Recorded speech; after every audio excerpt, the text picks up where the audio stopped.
Salut ma gueule, bienvenue dans Cinéphile, ma série de vidéos consacrée au cinéma et aux séries télé. Et aujourd'hui on va parler...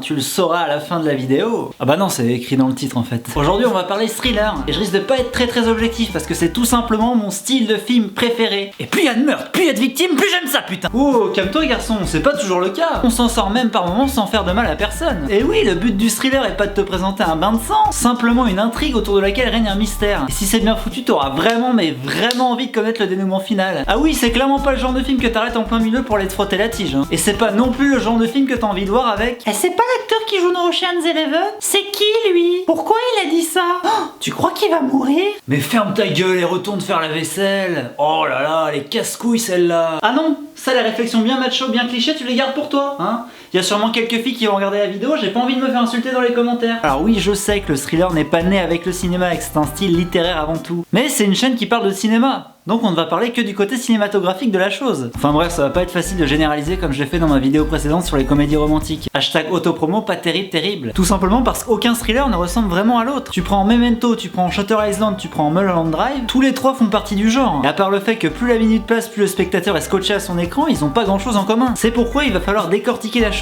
et se pencher sur les différents types de thrillers qui existent. On va commencer par le plus connu d'entre tous et très certainement celui qui est majoritaire, le thriller policier. Alors c'est vrai que dans la vie réelle et plus particulièrement en France, on a tendance à avoir une mauvaise image de la police. On a tous en tête le cliché du policier qui s'en prend qu'aux arabes, aux noirs et qui tabasse les jeunes. Mais dans ce genre de film, la vision est plutôt différente. Et oui, on a la plupart du temps affaire à des mecs plutôt stylés, qui courent après les méchants et ont une vie mouvementée. Ah là là, ça me faisait carrément rêver quand j'étais petit. Puis après j'ai vu les études qu'il fallait faire et j'ai abandonné, mais ça c'est autre chose, hein. Parce que oui, le flic principal de l'histoire est souvent un mec qui pèse pas mal dans le police game. T'as vu Police Game, YouTube Game, petite référence, c'est pas...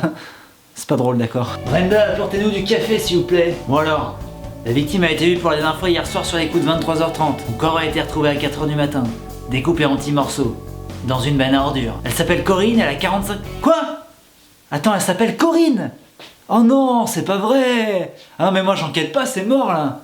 Corinne, quel prénom de merde! Mais on a rarement affaire à Régis, le gardien de la paix, qui se démonte la face au bistrot une fois son service terminé. Non, le mec est souvent commissaire, lieutenant. Il travaille jusqu'à 3h du matin pour résoudre ses enquêtes, quitte à négliger sa vie de famille. Est-ce qu'il se tape la secrétaire au moins? Enfin bon, il est rarement seul dans son délire. On a souvent un deuxième autre personnage principal ou au moins récurrent. Et là, sur le coup, son identité peut varier. Soit il s'agit d'un acolyte flic un peu maladroit qui va plus lui mettre des bâtons dans les roues qu'autre chose, soit un des proches de la victime qui va vouloir rendre justice lui-même, soit, mais là ça reste quand même plus rare, de l'assassin en lui-même, qui va faire du chantage et jouer avec les nerfs de notre personnage principal. Et là je pense bien sûr à Insomnia. Et si tu l'as jamais vu, je peux plus rien faire pour toi tout simplement. Plus l'histoire avance, plus la situation s'envenime, plus notre enquêteur va montrer des signes de faiblesse. Et ça c'est plutôt cool, car même si comme j'ai déjà dit le mec a un certain charisme, c'est pas James Bond non plus. Il lui arrive de baliser aussi. Le tout évolue bien sûr dans un univers sombre et dramatique, ce qui est un peu normal quand on parle d'assassinat, d'enlèvement ou de viol. Et donc la victime a été vue pour la dernière fois hier soir à 23h30. La petite coquine sortait du McDo quand un mec l'a attrapée, l'a butée, l'a découpée en morceaux et l'a jetée dans une benne à ordures. Ah, je trouve ça génial. Ah, c'est excellent. Mais malgré tout ça, dans 85% des cas, la fin est plutôt joyeuse, hein. Le méchant se fait coffrer au buté et le flic s'en sort tranquille au calme posé. Ce qui n'est pas forcément le cas du point suivant, le thriller psychologique, qui est sûrement le plus sombre et dramatique d'entre tous. Bon, j'ai eu un peu de mal à trouver une définition de la chose sur internet, donc je l'ai faite un peu à ma manière. Dans un thriller psychologique, on a forcément un des personnages principaux qui a de gros problèmes dans sa tête. Et plus les minutes passent, plus sa situation va s'aggraver. Alors, ceci est censé être du sang, hein. Et comme les budgets ne le permettaient pas, j'ai pris du tabasco. Voilà.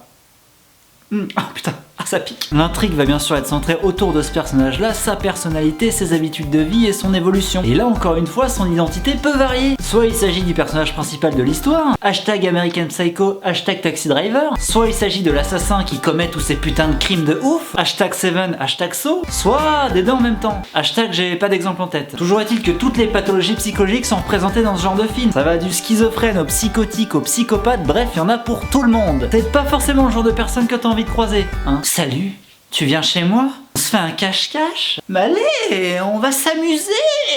Et si encore la fin était morale, et que le mec se faisait arrêter ou tuer lors du dénouement final, ce serait plutôt cool. Mais c'est loin d'être toujours le cas. Et ça me fout les boules, putain. Boule cool, petite rime dont je suis assez fier. S'il te plaît, dis-moi que toi aussi t'étais mal quand à la fin de Taxi Driver. Oh, t'as cru que j'allais te spoiler, hein? Eh bah non, perdu mon gars. Je suis pas du tout comme ça, ok? Enfin bref, on va se calmer, on va parler d'un truc un peu plus sympa, le sexe. Et plus particulièrement, le sexe dans les thrillers.